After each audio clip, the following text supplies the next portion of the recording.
still to this day don't know why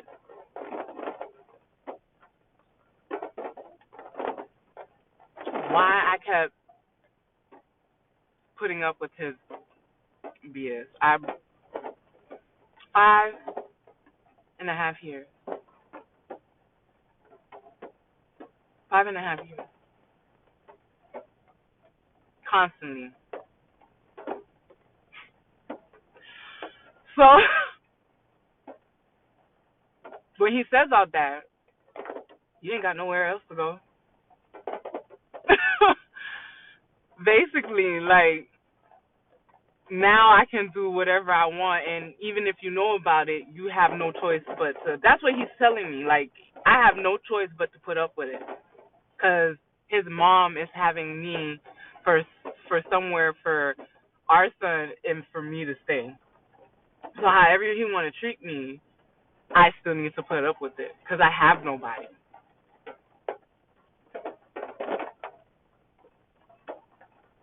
So the girl calls back again. This time he puts her on speaker.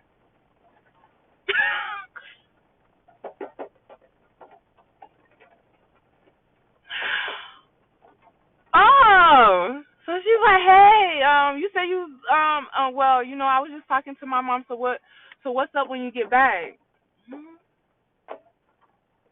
Oh, he's like, hey, and he walks out the room all calm and peaceful.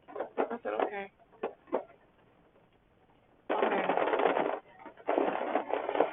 So mind you, he leaves that night. I don't know where he goes. I didn't even care. I had, I think, $80-something in my account. And back then we didn't have Uber, we didn't have Lyft or anything. We had to take the taxi, so they charge you by the mile. I don't even remember what the prices were back then, but they charge you by the mile. So I was like, well, I guess it's time for me to leave. That's it.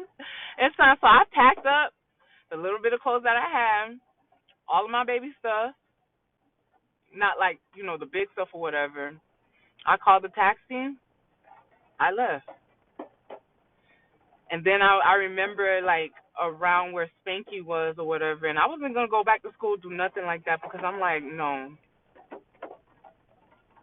now you being really out of pocket and really disrespectful.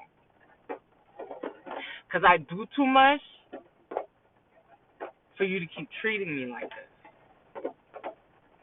Just because I'm not the girl that you wanted to fall in love with doesn't mean you need to treat me like that. So I remember there was like hotels around where Spanky and the restaurant was. So when we were driving, because when I got into the taxi, they was like, where we going? I'm like, we're going down. And I said, the address to where Spanky and Donna's restaurant was. And I was like, can you find a hotel in that area? Because I can walk. And mind you, like, this is how cool Donna and Spanky were, like, because, like I said, Donna was already on her second child, so when they would come and work or do caterings and stuff like that, they had a playpen. So they would bring the babies there and put them in the playpen while they worked and did whatever, and, like, the customers, like, my regulars, too, always wanted to see my son. So, like, days that I would come on my days off or whatever, I would typically try to I'll put him in the playpen or whatever. So mind you, it was too late for me to tell them, and I knew I had to work the next day. So it was too late for me to call them and be like, hey, like, I'm going to have to bring my son to work or whatever. That's how cool they were. Like, I could bring my son to work. So, yeah, I could bring my son to work especially when his mom made that comment, they knew, like, if I couldn't find